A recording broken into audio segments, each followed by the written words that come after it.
The Midas Touch by yours truly. For those that understand what a contract really is, the concepts that follow will be easy to spot and the relevancy therein. It is not always an easy task to remove people from their literal reality brain traps for them to see far beyond a well-programmed veil. I will share one version of the King Midas mythology and then have a look at its multiplicity. Midas, mythological possessor of the Midas touch, the power to transmute whatever he touched into gold. Midas was a king of Phrygia, a region nowadays part of Turkey. One day, some of his farmhands brought him a satyr that they had caught napping in the vineyard.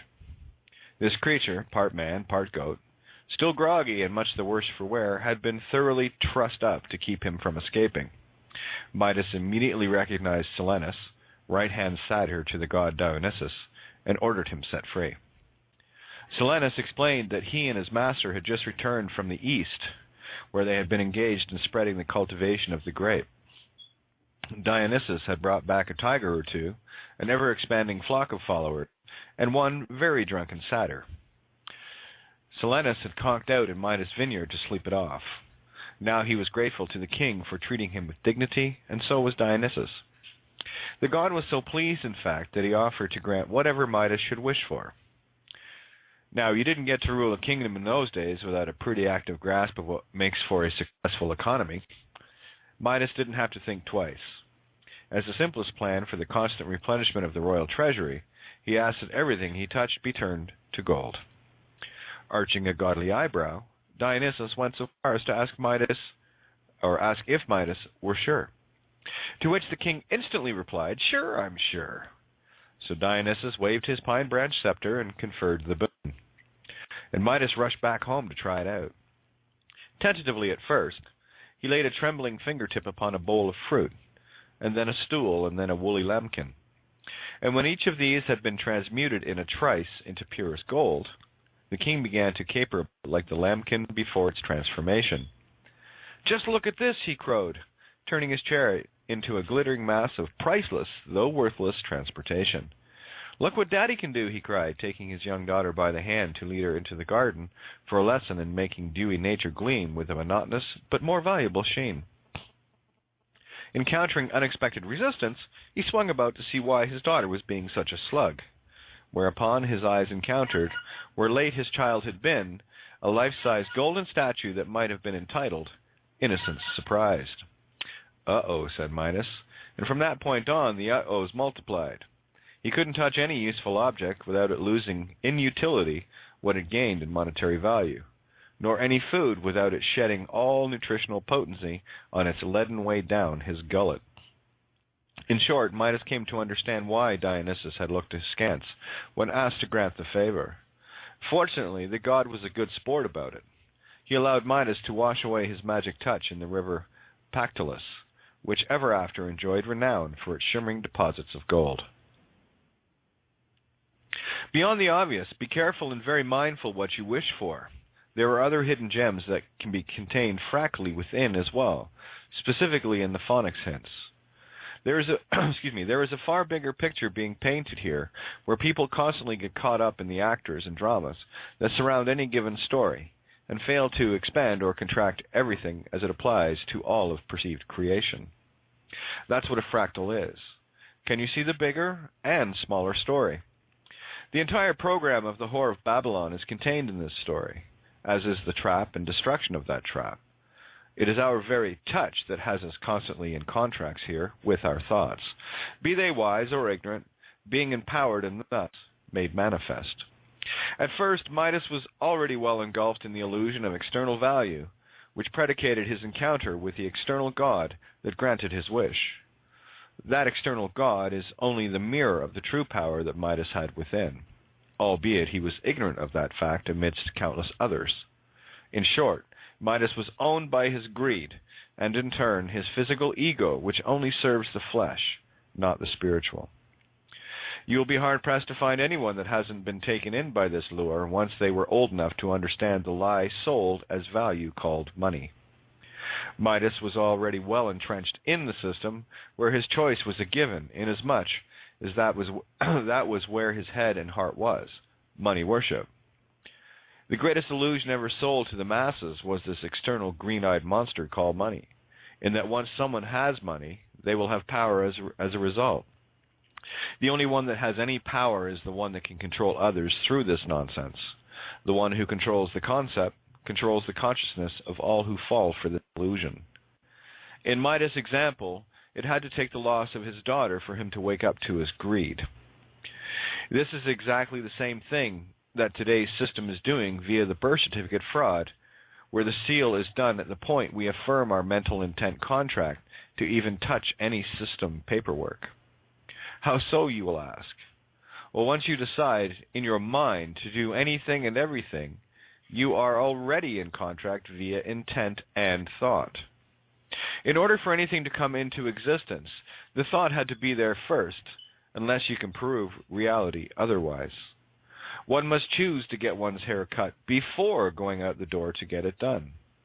Effects always follow cause, where we have been running that program backwards and wondering why we're in the mess we're in. This is the mastery of problem, reaction, solution. Plant the thought, observe the desired intent of reaction, then provide a solution to the original thought implanting to steer the game any way you want, since everyone here is that physical effect thereof mentality, the child's mind. Midas was easily controlled by his greed, so his choice of wanting to turn everything to gold based on that greed. Even when he was asked if he was sure about his choice, thought, contract, he greedily said that he was sure. This is a reactive mind, the lower ego mind in full swing and easy to control. Just imagine a child in the grocery aisle, or ILL, screaming for what it wants and totally out of control. This is the power of commercialism and its cohort, commercial law, legal fiction, Phoenician law, garbage.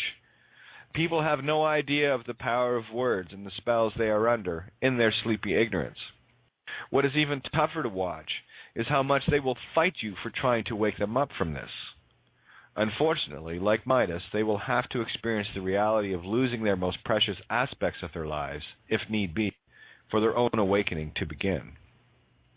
For example, take a cop who likes to abuse people physically and emotionally because they have been duped into thinking they are better than others because of some silly costume they're wearing, which only proves their intent to commit fraud daily. Most, if not all, of these types of people will never change until something affects them to the same degree as what Midas experienced. In some cases, their choices of past actions actually cost them their lives, where they get to reboot back into this game as one of the beings they love to victimize. I wonder how they'll feel and what they'll say with their former reality being placed in the mirror. This is the joy and sorrow of the Golden Rule, where the ultimate choice is always ours to choose. The system is Midas, and we have all been made the touch. When Mom or Dad touches the registrar book or forms, their very touch that leaves DNA evidence on those papers is the sealing of the gift, or gamete intrafallopian transfer, that turns the children, us, into system gold, literally. All the clues are there, and far too numerous to even count now. So if your tricky little bastard called ego needs proof, well, it's a no contest now. Every piece of system paper is intent to contract, and all the system needs is our Midas touch to give them our gold. Remember, everything here is backwards, so the more monetized wealth you lust for, the more enslaved you are. The simple proof is in the DNA you have, which is your physical and spiritual proof of existence, is shared with both Mom and Dad equally, with the mitochondrial DNA from Mom that goes right back to the first creation of DNA that we see as physical reality or existence. When either of your parents touch anything regarding the birth registration, they are leaving their living seal, or highest covenant and promise, as the forensic proof that can be connected to you, the child, because you are both of their DNA made one. People need to stop thinking only in physical terms regarding contracts, because all things physical are the effect of cause and intent, that is the realm of spiritual, or your thoughts. A match will only light after you decide to pick it up and then strike it, never before. Even for someone who has telekinetic abilities, shows this where that self-same match will ignite based on their thought and intent. When you begin to see the nature of this, you begin to see the depth of the rabbit holes for the first time, where anyone tackling things in the physical sense is really only scratching the surface.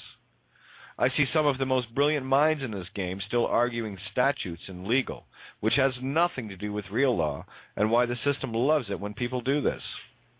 We have a planet full of King Midases that are actually creating gold for the darkest of principalities, namely those that control the Whore of Babylon game. The whole idea of ownership will have you fighting with vengeance everyone and everything that interferes with their gimme egos. Religions have people flowing energy to the same dark principalities in ignorance and full intent. The commerce system works the same way, and why I loathe the concept of money, because of the intent it serves. Again, if thine eye offend thee, pluck it out, which is to say, if you're not part of the solution, you are empowering the problem. In this dualistic place, you cannot serve two masters, because intent is a singularity, unconditional, and purest creation. Everyone in commerce is King Midas, and their very touch is being used to spin gold out of them. I am long past being gentle about this level of harm being manifest against ourselves and our children. I am done with the mental retardation of those calling themselves adults yet still scream as children. The whole idea of growing up was to be able to do what we want, only to find ourselves just following rules made up by other supposed adults, where they too are even more childlike in the spiritual evolution. When you can finally see that everything is backwards here and in the shadow mirror, you'll begin to actually see what is really going on and not before it. At what point will you awaken to this mirror of mirrors and stop playing in the realm of smoke and shadows? If you claim anything legal, you are living in a dream world of another's creation. Did you not register your children, your car, your house, etc.? Do you not work for a company that is registered? Do you put money in a registered bank? Did you not claim to be dead by consent by using a registered name? If you have any identification, you are assumed and presumed dead by consent, and always in permanent dishonor. All things registered are all things dead crown fiction, and all ID created off the birth certificate is pure fraud and connects you right back to the contract sealed by your parents. Yes, it was the crown owner's intent to deceive, to aid and abet us into committing a crime of self-incrimination and fraud, which left them in a very precarious honor until we unveiled this. But you, yes you, have upon you now the universal obligation to stand in or deny truth. Oh, don't worry. The universal laws will be keeping you in line voluntarily or not. These are the immutable laws of creation that none can defy, and why this system was doomed upon the inception of the mere thought of it. Truth. What will it take for you to see this? Your children are already system gold by your touch, your responsibility. How many of our children have been stolen, raped, murdered, and kidnapped in full honor by the system because we give it the power of our consent? Have you had enough yet? How many more children will be stolen by your inaction and willful consent to be owned and serving this whore of Babylon? Again, don't worry, the universe is fully aware of your choices of action or inaction, and as a result of the golden rule, you will get what you wish for. That is a universal promise, and one you will fully have to live by. Such is the nature of the game here. Unfortunately, the lesser wise of us will flaunt and mock these immutable laws to their own demise, where my consciousness will simply remove them from existence regardless. I no longer see physical people where I can only see spiritual intent and consciousness, the other aspects of me. So if mine eye offends me, I pluck them from consciousness without remorse needed, where they are simply a change of mind, a change of heart, and will cease to exist in my reality at all. Such is the nature of consciousness and you, but then you might have been in a foggy sleep and forgotten this. I'm just here to remind you and all that I am all, and I choose what is allowed in my universe as I experience it. You will be hard-pressed to find anyone who isn't in the Midas default program, and even harder-pressed to find those willing to abandon it, even after they know what's really going on. The script-writing ability of the left brain will keep people writing fear scenes, and only because they're still locked in the program so deeply embedded. People may not like my approach on things, and there are many that likely hate me for pointing out the things I do to make them fully accountable to their own freely chosen and willful woes. Been there, cried the river, got over it, and moved along. A good measure of this program is evident in the overwhelming victim mentality so many are dramatizing and hate it when people call them out on their bullshit. The masses have been fully engulfed in Midas commercialism, and it's not difficult to expose their programmed greed, just like the mythological star of this allegory. It is always, it is always the easy answers that confuse people and leave them in a state of disbelief as to their own selfish naivety, but mostly due to the overwhelming nature of their responsibility as to their involvement. The sheer scope of this mind trap will leave even the strongest of us reeling in the face of it. The simple fact remains: there is a job to be done, and you, a job to be done, and you who are hearing or reading this contracted with the universe to get this job done. People like to ask me what they should do regarding this or that as it pertains to their experience, but the truth is, you already know. We are so programmed to seek acceptance from others that most won't make a move without peer approval, which only leaves them someone to blame their woes on if they do something wrong. Ego needs justifiers as a fallback and blame someone else position. The ego's lust to be right at all costs is unparalleled, because its only goal is physical comfort and pleasure. It actively avoids all things that may cause pain or loss of survival comfort, and will viciously lash out at anyone or anything that impinges physical satiations. In that regard, the ego that controls anyone is also very easy to manipulate with any kind of Midas carrot. That is why COINTELPRO operations like Swiss Indo, Opt, Nasara, Dinar, etc. are so effective in dragnetting so many people because it satiates the greed, lust, and easy way out people, especially those who have been in the trenches for any length of time exposing this system. I find it more than ironic that people are seeking an easy answer to their woes where the answer couldn't be simpler, albeit one that isn't easy and requires a level of self-responsibility that they are unused to. Such is the nature of the effects of people suckling off the teats of this commerce whore. They know they are drinking pure poison to their soul, but the meat stick has clenched teeth locked on her nipples. The easiest solution is to have an already formed community, such as indigenous peoples, who are already united as one tribe or another, but getting them off the white man's cock requires a bigger lever than even Atlas himself could wield. If they only knew the unified people is the most terrifying thing to this current soul-stealing system. From my own experience, they prefer to hate people like me who interfere with their victim stories with silly things like truth and resolve. I have met a few brave souls in these communities, but they're treated with vileness more than me. Sad, truly sad. Apparently, it's way more fun being a drama queen victim than actually living a real and free life. Nonetheless, we all need to see the level of the damage we have created for ourselves, take responsibility for that damage, and finally decide to stand or fall. The system has used your Midas touch to take all things real, transfer them to a fictional state to steal them, and while you play with them, they will continue to run the same show because it's working quite well. I will challenge anyone and everyone that claims to be awake, wants freedom, wants to tear this system down, only to be unable to pry their own lips from the white man's cock or horse tits as well. I am long past being gentle about this, and I will simply remind anyone that tells me I need to not be so harsh as I tell them that the freshly raped and murdered child is now their responsibility for not being as fervent as I. We have to be the voices and actions for those newly silenced children. If I'm not doing everything in my power to stop this, I'm as guilty by omission as the one who actually did it by enabling this dark realm to persist. No, Midas got let off the hook lightly because Dionysus was a good sport, but I assure you, the thugs in real life aren't so good sporty about it, and they are salivating about the next target that humanity enables by being an active participant via supporting the whore, by playing full-on without making active strides to ice this bitch. If you can understand the domino effect, you are just one of the dominoes in the row, keeping the chain reaction humming along.